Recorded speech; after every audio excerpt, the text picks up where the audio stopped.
Hello बच्चों, good morning. વિડીયોની દુનિયામાં તમારું સ્વાગત છે। રસાયણ વિજ્ઞાન આપણો વિષય છે ને રસાયણ વિજ્ઞાનના વિષયમાં આજે બહુ જ મજાનો ટોપિક છે ને ટોપિકનું નામ છે બેટરી। કયો ટોપિક છે? બેટરી। બેટરી શબ્દ નહીં સાંભળ્યો હોય એવો સ્ટુડન્ટ કદાચ જ હશે। બેટરીઝ શું છે? બેટરી તો કે બેટરી વગર તો ચાલે। રિમોટ છે, સેલ નથી। ઘડિયાળ છે, સેલ નથી। રમકડા છે, સેલ નથી। તો બેટરી વગર તો ન રમકડું ચાલશે, ન ઘડિયાળ ચાલશે, ન મોબાઈલ ચાલે, ને આ બધા વગર આપણને ના ચાલે। તો એવી આ બેટરી જનરલી બે પ્રકારની હોય છે। એક પ્રાથમિક કોષ, જેને કહીશું આપણે પ્રાઇમરી બેટરી। પ્રાઇમરી બેટરી ને બીજું દ્વિતીય કોષ એટલે સેકન્ડરી બેટરી। એક પ્રાઇમરી બેટરી ને બીજું સેકન્ડરી બેટરીઝ। હવે તમે તમારી આજુબાજુ બેટરી જે ડિવાઇસમાં યુઝ કરતા હોય એનું લિસ્ટ બનાવો તો તમે એવું કહેશો કે ઘડિયાળમાં બટન સેલ હોય, પછી રમકડાઓ છે, પેલી વોલ ક્લોક છે એમાં પેન્સિલ સેલ હોય। સાંભળ્યા છે ને આ બધા શબ્દો? મોબાઈલમાં પણ બેટરી હોય। તો ફરક શું છે આ બંને સેલમાં? તો કે ઘડિયાળમાં જે બટન સેલ હોય એ વાપર્યા પછી પૂરો થઈ ગયો તો કેટલા લોકો આ સેલને રિચાર્જ કરે છે? તો કે કોઈ નથી કરતું રિચાર્જ, મેડમ ફેંકી દઈએ અમે તો। એક્ઝેક્ટલી। તો જે બેટરી બિનઉપયોગી બને, લાંબા વપરાશ બાદ મૃત બને, એટલે કે બિન ઉપયોગી બને, તો ફરીથી ઉપયોગમાં ન લઈ શકાય। અર્થાત કે જે પણ બેટરીને પુનઃ જીવિત ન કરી શકાય, જે પણ બેટરીને, જે પણ કોષને પુનઃ જીવિત ન કરી શકાય તેવા પ્રકારના કોષને શું કહેવામાં આવે છે? પ્રાથમિક કોષ। અને પ્રાથમિક કોષ એટલે કયો કોષ? તો એ છે બાળકો સૂકો કોષ કહેવાય। કયો કોષ કહેવાય છે? સૂકો કોષ, ડ્રાય સેલ। કેમ એ બધી એની ડિટેલમાં જઈએ છીએ આપણે હમણાં। અને મોબાઈલની બેટરીની વાત કરો તો દ્વિતીય કોષ કોને કહેવાય? તો કે જે પુનઃ જીવિત કરી શકાય છે, જેને પુનઃ જીવિત કરી શકાય। અર્થાત કે વાપરીને પૂરો થઈ જાય તો એને રિચાર્જ, આપણી લેંગ્વેજમાં કહીએ ને તો જે રિચાર્જ કરી શકાય। મોબાઈલની બેટરી ખતમ થઈ જાય રિચાર્જ કરો, ખતમ થઈ જાય રિચાર્જ કરો, જેટલી વાર પૂરી થઈ જાય એટલી વાર રિચાર્જ કરી શકો। પણ ઘડિયાળમાં જે સૂકો કોષ આવે એને તમે રિચાર્જ નહીં કરી શકો, તમારે ફેંકવો જ પડે। શું કરવું પડે? ફેંકવો જ પડે, ફેંકી દેવો પડે, યુઝલેસ થઈ જાય। તો એ તમારો પ્રાથમિક કોષ કહેવાય। હવે આ બંને કોષ વચ્ચે બેઝિક તફાવત શું છે? આ બધી જ વસ્તુ તમને એક્ઝામમાં પૂછાવાની છે। તો બેટરી એક અગત્યની થિયરી વાળો ટોપિક છે, એમસીક્યુ થિયરી પોર્શન ઘણું બધું આમાંથી આવશે, એટલે આપણે એની તરફ આગળ વધીએ. સૌથી પહેલી સૂકો કોષ ભણીએ. કયો કોષ? સૂકો કોષ. ને સિમ્પલ વાત છે, સૂકો કોષ બધાએ પોતાના ઘરમાં જોયો છે. Weight four 1 minute. આ છે સૂકો કોષ. જો આ પેનાસોનિક નો કોષ છે. આમાં તમે કઈ કઈ વસ્તુઓ જોઈ શકો છો એ સમજવાનું કે ડ્રાય સેલ નળાકાર છે ને તમે ધ્યાનથી દેખશો ને તો અહીંયા કંઈક ઢાંકણ લગાવેલું છે. જુઓ, આ સ્ટીલનું કોટિંગ છે અને આને એક ઢાંકણ લગાવેલું છે ને એના પર લખેલું છે પ્લસ કે માઇનસ. હવે આ જે ઢાંકણું લગાવેલું છે બાળકો, એની નીચે એક સળિયો છે. આ જે આખું પાત્ર છે ને એ ઝીંકનું છે. શેનું પાત્ર છે? ઝીંકનું. આને સૂકો કોષ કેમ કહે છે ખબર તમને? કેમ કે સૂકો છે, ખિસ્સામાં લઈને ફરાય, વેરાઈ નહીં જતો. તમે ખિસ્સામાં લઈને ફરો છો એટલે જ એ સૂકો કોષ કહેવાય. હવે આપણે એની આકૃતિ દોરીએ કે આ બહાર જે ઝીંકનું પાત્ર છે, આપણે 3D ઇમેજ તો ના જ બનાવી શકીએ, એટલે આ ઝીંકનું પાત્ર બેડરૂમમાં જો ને પેલા ટેબલ પર તો છે. આ સૂકો કોષ છે જેમાં આ ઝીંકનું પાત્ર છે. આ ઝીંકનું પાત્ર મેં બનાવ્યું, કેટલું મોટું બનાવ્યું છે, પણ તમારે મારે સમજાવવાનું છે. અંદર ઝીંક, ધીરે ધીરે એટલે બોલું છું તમને યાદ તો રહી જાય. ઝીંક એનોડ. ઝીંક એનોડ ને એનોડની આજુબાજુ અહીંયા વચ્ચે શું હશે? તો કે હમણાં જ મેં કીધું એમ વચ્ચે એક સળિયો હશે ને આ જે સળિયો છે, આ વચ્ચે જે સળિયો છે એ સળિયો શેનો છે? તો યાદ રાખજો, ગ્રેફાઇટનો સળિયો છે જે કેથોડ છે. શું યાદ રાખીશું? ગ્રેફાઇટનો સળિયો કેથોડ તરીકે વર્તે, જેને એવી રીતે સ્ટીલનું ઢાંકણ લગાવેલું હોય છે ઉપર. હવે એ જે સળિયો છે એની આજુબાજુ તમે આજે તમારે ત્યાં વગર કામનો કોષ પડ્યો હોય ને આવો સેલ, એને તોડજો તો તમને દેખવા મળશે છિદ્રાળુ કાગળ હોય છે ને એ કાગળમાં કાળો કાળો પાવડર ભર્યો છે. કેવા રંગનો પાવડર ભરેલો છે? બ્લેક કલરનો એમાં પાવડર ભરેલો છે. સાવ જ ડાર્ક બ્લેક કલરનો પાવડર હોય. અને આ જે ડાર્ક બ્લેક જે पाउडर હોય છે ને, वो किस चीज का पाउडर है? तो MnO2 प्लस कार्बन નો ભૂકો હોય છે. આ જે બ્લેક પાવડર જે અંદર છે ભરેલો એ MnO2 પ્લસ કાર્બન નો ભૂકો, ચારકોલ ને MnO2 નો ભૂકો હોય છે. આ ગ્રેફાઇટ નો સળિયો,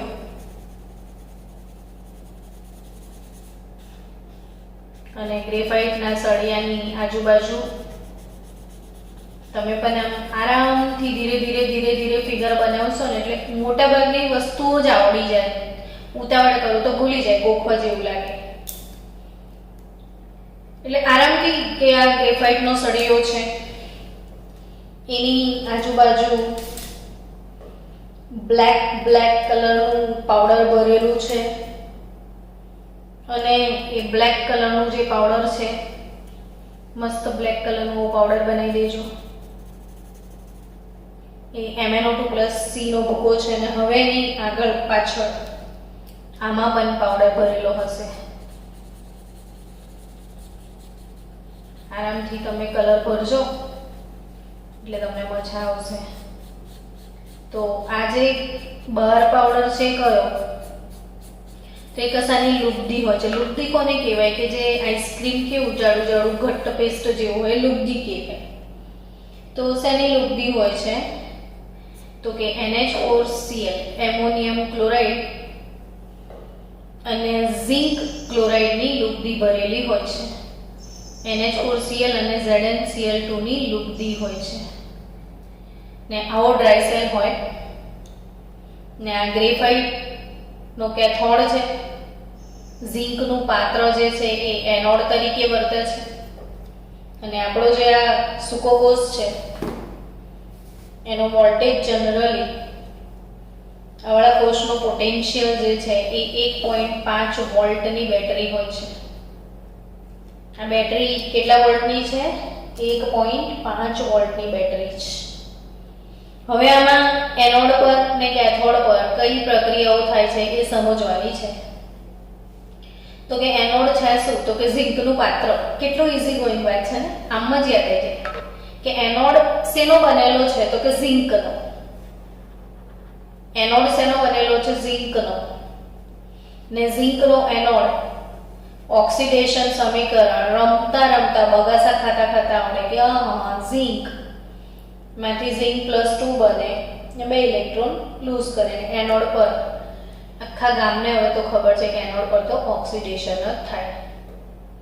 હવે કેથોડની વાત કરો તો કેથોડ પર તો રિડક્શન જ થાય છે ને. કેથોડ પર શું થાય છે? રિડક્શન. તો કેથોડ પર જે રિડક્શન થાય કઈ રીતે થાય? તો કે MnO2 કેથોડ આર્યો ગ્રેફાઇટનો ને એની આજુબાજુ પાવડર ભરેલો છે ને આ પાવડર શેનો છે? તો કેથોડિક દ્રાવણ કહેવાય. કેથોડની આજુબાજુ આ એનોડની આજુબાજુની લુગદી એનોડનું દ્રાવણ ને કેથોડની આજુબાજુની લુગદી કેથોડનું દ્રાવણ ને કેથોડમાં મેંગેનીઝ ડાયોક્સાઇડનું દ્રાવણ ભરેલું હોય છે. જોડે NH4Cl આ કાણાવાળું હોય છે એટલે આનો NH4+ જે છે એ પણ પ્રક્રિયામાં ભાગ લેશે. એટલે MnO2 NH4+ અને ઝિંક જે 2 ઇલેક્ટ્રોન ગુમાવે છે. ખરેખર તમારી ટેક્સ્ટબુકમાં રિએક્શન બેલેન્સ નથી કર્યું બટ 2 MnO2 હોય, 2 NH4+ હોય ને 2 મોલ ઇલેક્ટ્રોન હોય. ટેક્સ્ટબુકમાં તમારે બેલેન્સ નથી કરેલું ઇક્વેશન કે અહીંયા 2 ગુમાવે તો આ 2 મેળવશે ને બનશે શું? તો Mn2O3 બને છે. એકચ્યુઅલી બને છે શું? Mn2O3. પણ એને તમારી ટેક્સ્ટબુકમાં કઈ રીતે દર્શાવ્યું છે? MnOOH તરીકે બતાવ્યું છે ને મારે તો એક જ બતાવવું પડે અને પ્લસ 2 મોલ અમોનિયા વાયુ રિલીઝ થશે અને પાણી કોષની અંદર પેદા થશે. હવે આ સમીકરણ ટેક્સ્ટબુકમાં તમને જેવું આપ્યું છે એવું જ ગોખજો. મારે રિયલ ઇક્વેશન તમને બતાવવું પડે ને રિયલ ઇક્વેશનમાં સમજો કે MnO2 માંથી બને છે Mn2O3 ને બંનેનું ઓક્સિડેશન આંક શોધીએ ને તો MnO2 માં મેંગેનીઝનો ઓક્સિડેશન આંક +4 છે ને અહીંયા મેંગેનીઝનો ઓક્સિડેશન આંક +3 છે. એટલે અહીં ઓક્સિડેશન આંક 4 માંથી 3 બને છે. એટલે ઓક્સિડેશન આંકમાં ઘટાડો થાય છે એટલે રિડક્શનની ઘટના બને છે અને કેથોડ પર રિડક્શન જ થાય.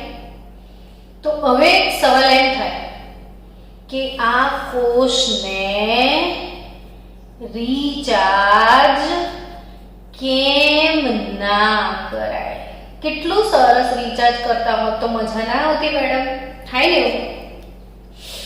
તો એ જ સમજવાનું છે કે આ જે મેંગેનીઝ જે છે 4 માંથી 3 માં તો આવી જાય છે પણ 3 માંથી 4 માં નહીં જતો. તો કે 3 માંથી 4 માં કેમ લઈ જવાનો? તો કે તમે રિચાર્જ કરો ને, આ બેટરીને તમે ચાર્જિંગમાં લગાડો તો આખી પ્રોસેસ ઊંધી થાય.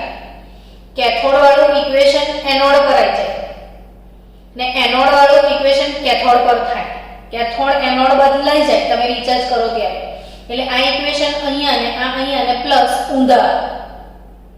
ઊંધા થઈ જાય. એટલે આ નિપજ સાઈડ એટલે હવે તમે આ ઇક્વેશન જો રિચાર્જ કરો બેટરીને તો આ વાળું કેથોડ પર આવી જાય અને પ્લસ ઊંધું થઈ જાય. એટલે Mn2 માંથી MnO2 બનાવવાનું. એટલે તકલીફ શું છે કે MnO2 માંથી Mn2O3 બને છે, બટ Mn2O3 માં એટલે મેંગેનીઝ 3 માંથી મેંગેનીઝ 4 જે છે એ બનતું નથી, એ ઓક્સિડેશન થતું નથી, એટલે આ કોષને રિચાર્જ કરાતો નથી. ખાસ યાદ રાખજો, મેંગેનીઝ 3 માંથી મેંગેનીઝ 4 માં ઓક્સિડેશન થતું નથી, એટલે સૂકો કોષ રિચાર્જ કરી શકાતો નથી. સમજી રહ્યા છો? હવે એવો આઈ થિંક આવડી ગયો. ઝીંકનું એનોડ 1.5 વોલ્ટ છે. ઝીંકની આજુબાજુમાં એમોનિયમ ક્લોરાઇડ ને ઝીંક ક્લોરાઇડની લુગદી છે. ગ્રેફાઇટનો સળિયો છે. ત્યાં કાળો કાળો પાવડર છે MnO2 ને ચારકોલનો. એનોડ પર ઓક્સિડેશન થાય, કેથોડ પર રિડક્શન થાય, પણ જો રિચાર્જ કરીએ તો કેથોડ વાળું ઇક્વેશન એનોડ પર, એનોડ વાળું ઇક્વેશન કેથોડ પર, નિપજ વાળું પ્રક્રિયક સાઈડ ને પ્રક્રિયક વાળું નિપજ સાઈડ, આવું કરવાનું તો રિચાર્જ કહેવાય. એટલે બધી પ્રક્રિયાઓ ઊંધી થાય. તમે સામેથી વિદ્યુત પ્રવાહ આપશો એટલે એનોડ છે કેથોડ બની જશે અને કેથોડ છે એનોડ બની જશે. એટલે હવે જ્યારે રિચાર્જ કરવા બેસીએ તો આમાંથી આ બનાવવાનું છે, અને જે શક્ય નથી એટલે આ કોષ રિચાર્જ નથી કરાતો. હવે તમારી ટેક્સ્ટબુકમાં બીજો એક સેલ બતાવ્યો છે. આ છે મર્ક્યુરી સેલ, જેને બટન સેલ આપણે કહીએ છીએ. કયો સેલ છે? Mercury cell. આ મર્ક્યુરી બટન સેલ, એને તોડીને ઝૂમ કરીને બતાવ્યું છે કે અહીંયા નીચે જે છે એ કેથોડ છે ને ઉપર જે છે એ એનોડ, પાત્ર તરીકે એનોડ ને અંદર જે છે એ કેથોડ, ને બંને વચ્ચે એક સેપરેટર આ યલો કલરની બોર્ડર બતાવી છે. એનોડ કેથોડને અલગ પાડવા પડે, ભેગા ના થઈ જાય. તો એ જે મર્ક્યુરી સેલ છે એ મર્ક્યુરી સેલ એ નાના નાના ઉપકરણો કે જેમાં બહુ થોડો જ વોલ્ટેજ જોઈએ એના માટે યુઝ. થોડોક જ વોલ્ટેજ જોઈએ તો બહુ મોટો સેલ ના લગાડે. તો જેને કાનમાં બહેરાશ હોય એને કાનમાં સાંભળવાનું મશીન, ઘડિયાળ વગેરેમાં આ સેલ યુઝ થાય. તો જે મર્ક્યુરી સેલ છે, તમે નોટમાં આ રીતે સરસ લખવાનું બધું. બીજો સેલ કયો છે? Mercury cell. પછી લખજો કે એનો એનોડ કોણ છે, કેથોડ કોણ છે. તો મર્ક્યુરી સેલનો એનોડ શું છે? તો કે ઝિંકનો જ છે એ પણ. તો તે ઝિંકનો મર્ક્યુરી સાથેનો સમરસ એનોડ તરીકે, એટલે ઝિંક ZnHg. ઝિંકનો મર્ક્યુરી સાથેનો સમરસ એટલે ઝિંક એમાલ્ગમ, ને એને લખાય છે ZnHg. ઝિંક એમાલ્ગમ છે. એ એનોડ તરીકે વર્તશે. ને કેથોડ તરીકે અહીંયા શેની લુગદી છે? પેલામાં શેની લુગદી હતી? તો કે એમોનિયમ ક્લોરાઇડ ને ઝિંક ક્લોરાઇડ. અહીંયા શેની લુગદી છે? તો કે MnO2 નો પાવડર નથી, અહીંયા મર્ક્યુરિક ઓક્સાઇડ નો પાવડર પ્લસ કાર્બન છે. HgO પ્લસ કાર્બનની લુગદી છે. અને વિદ્યુત વિભાજ્ય તરીકે શેનું લુગદી ભર્યું છે? વિદ્યુત વિભાજ્ય તરીકે આમાં KOH, વિદ્યુત વિભાજ્ય તરીકે KOH અને ઝિંક ઓક્સાઇડની લુગદી ભરેલી છે. આની એનોડ કેથોડ ઇક્વેશન કઈ છે એ યાદ રાખજો. એનોડ કેથોડ ઇક્વેશન તરીકે આમાં શું છે? તો કે એનોડ તરીકે zinc amalgam ZnHg plus 2OH minus gives ZnO zinc oxide plus H2O plus 2 electron.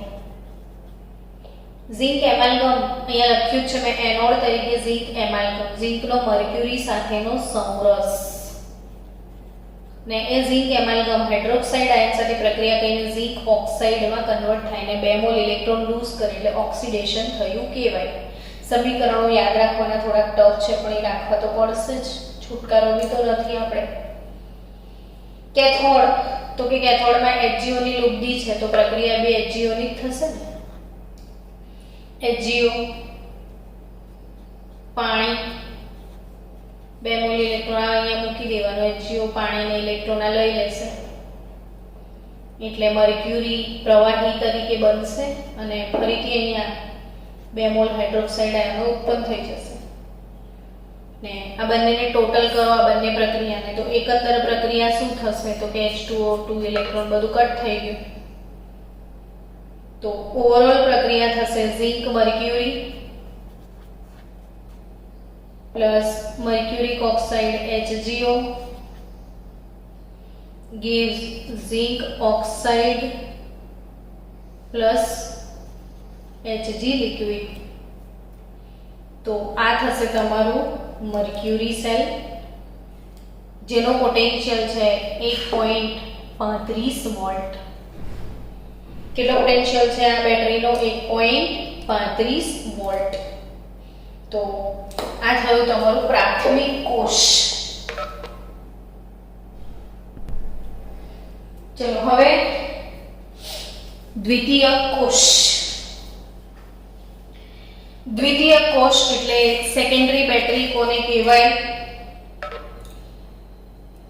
તો સેકન્ડરી બેટરી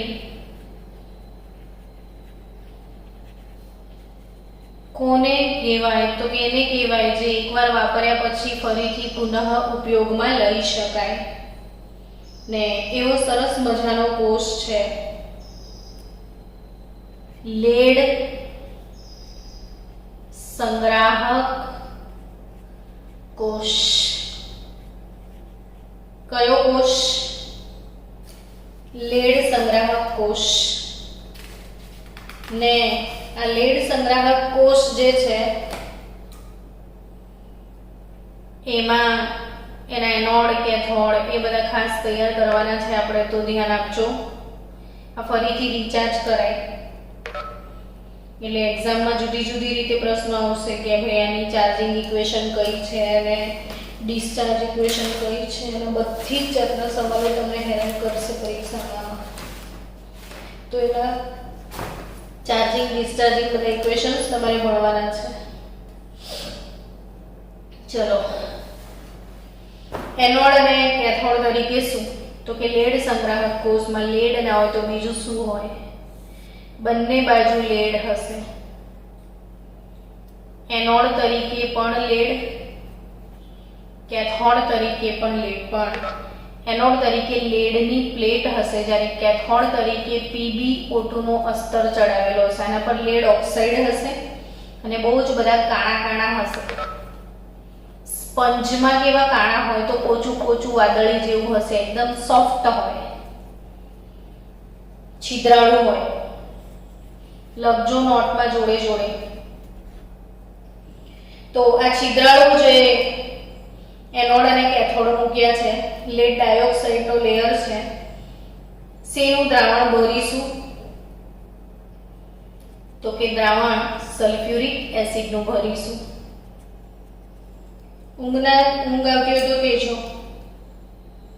દ્રાવણ છે H2SO4 સલ્ફ્યુરિક એસિડ. ને સલ્ફ્યુરિક એસિડમાં ખાસ યાદ રાખજો કે એની શરૂઆતમાં જે ઘનતા હોય છે એ 1.25 થી 1.30 ગ્રામ પર ml સલ્ફ્યુરિક એસિડના દ્રાવણની ઘનતા હોય છે જ્યારે આપણે કોષ વાપરવાનો શરૂ કરીએ એના પહેલા. અને જ્યારે કોષ ચાલુ થશે ને તો વાપરીશું ને તો આ બંને ધ્રુવો પર પાણી પેદા થશે ને પાણીના કારણે બિચારું દ્રાવણ મંદ થઈ જાય છે. એટલે H2SO4 ની ઘનતા વપરાશ પછી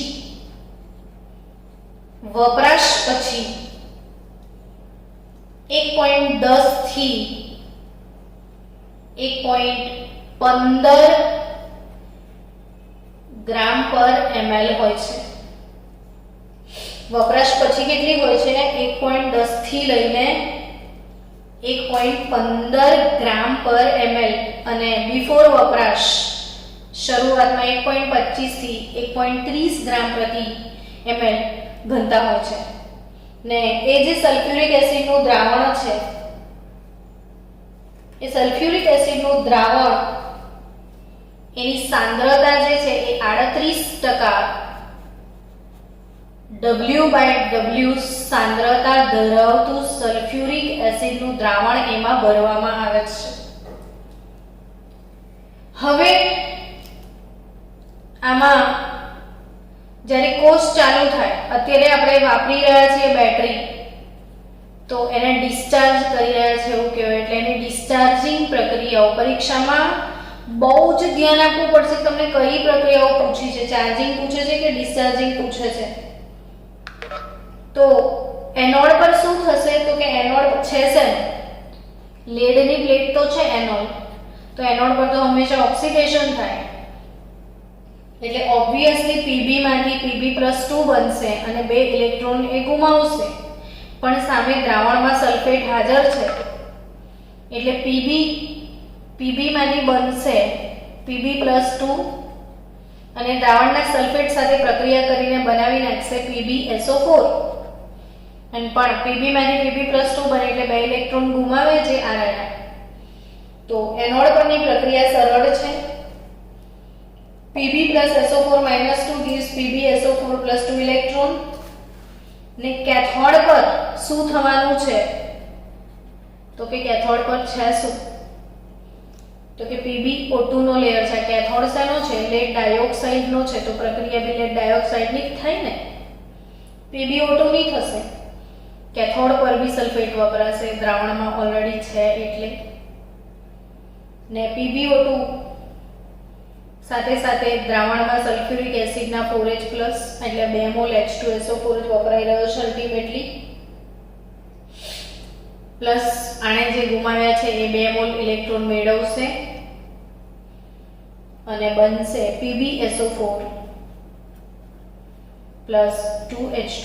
અગત્યની વાત છે, અહીં પણ PbSO4 જ બને છે ને અહીં પણ PbSO4 જ બને છે. એટલે બંને વિદ્યુત ધ્રુવો પર લેડ સલ્ફેટ જમા થાય છે. પણ સાથે સાથે કેથોડ પર પાણી પણ ઉત્પન્ન થાય છે ને આ પાણી દ્રાવણમાં પડે છે, એટલે દ્રાવણ પાતળું થઈ જાય છે ને પાતળું થઈને એની ઘનતા ઘટી જાય છે. એટલે સમય પર બેટરીમાં પાણી બદલાવવું પડે છે. આવો શબ્દ સાંભળ્યો હશે તમે, કોઈને કીધું હશે બેટરીનું પાણી બદલાવવા જાઉં છું. કેમ પાણી બદલાવવું પડે? કેમ કે આ જે 38% W/W સાંદ્રતા વાળો એસિડ અહીંયા આપેલો હોય છે એ ધ્રુવો પર ઉત્પન્ન થતા પાણીને કારણે મંદ થઈ જાય છે ને મંદ થવાના કારણે સમય પર બદલવું પડે. હવે આ જ પ્રક્રિયા આ બેટરી પતી જાય એટલે ચાર્જિંગ પ્રક્રિયા આવશે. તો તમે બહુ સારી રીતે ચાર્જિંગ પ્રક્રિયા લખી શકશો બાળકો. એક જ કામ કરવાનું, બે જ સમીકરણ મોડે કરવાના છે, બાકીના બે તો ઉલટાવાના જ છે. કેથોડ વાળું એનોડ પર લખી દો. કેથોડ વાળું ક્યાં લખશો? એનોડ પર, ને એનોડ વાળું કેથોડ પર. તો હવે કેથોડ પર આ સમીકરણ આવશે, એનોડ વાળું કેથોડ પર ને ઊંધું, એટલે PbSO4+2 ઇલેક્ટ્રોન gives Pb+SO4-2 આ ચાર્જિંગ પ્રક્રિયા. હવે આ કેથોડ વાળું એનોડ પર લખી દો ને ઊંધું, તો PbSO4+2H2O gives PbO2 plus sulfate plus hydrogen ion plus 2 mall electron. તો આઈ થિંક તમને ચાર્જિંગ ડિસ્ચાર્જિંગ બધું આવડી ગયું. કેટલા વોલ્ટની બેટરી હશે એ કહેવાનું બાકી છે. તો આ બેટરી 2 વોલ્ટની છે. હવે તમે કાર વાપરો તો 12 વોલ્ટ જોઈએ. તમે કારમાં બેસીને કેવું એસી ચલાવવા જોઈએ, સોંગ સાંભળવા જોઈએ, મજા આવે ને કારમાં બેસવાની. ઓટોમેટિક સિસ્ટમ હોય અંદર જે પણ બધી, તો એના માટે ઇલેક્ટ્રિસિટી જોઈએ. તો કારની જે બેટરી છે એ 12 વોલ્ટની હોય. તો એના 12 વોલ્ટ કરવા માટે શું કરો? તો આવી 6 બેટરી જોડ દો. એકનો 2 વોલ્ટ, તો 6 બેટરીના 12 વોલ્ટ મળી જાય. એટલે આ બેટરીને શ્રેણીમાં જોડવામાં આવે છે.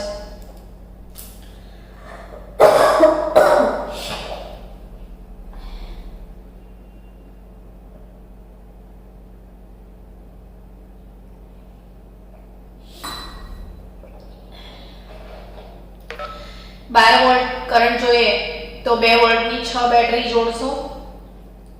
20 વોલ્ટ કરંટ જોઈએ તો 10 બેટરી જોડવાની. એમ જેટલો કરંટ જોઈએ એટલી વધારે બેટરી સળંગ જોડવાની અને બેટરી બનાવવાની. હવે આના પછી નિકલ કેડમિયમ સંગ્રાહક કોષ અને બળતણ કોષ હાઇડ્રોજન કોષ એની ડિસ્કશન આપણે કાલે કરીશું. તો આવતીકાલે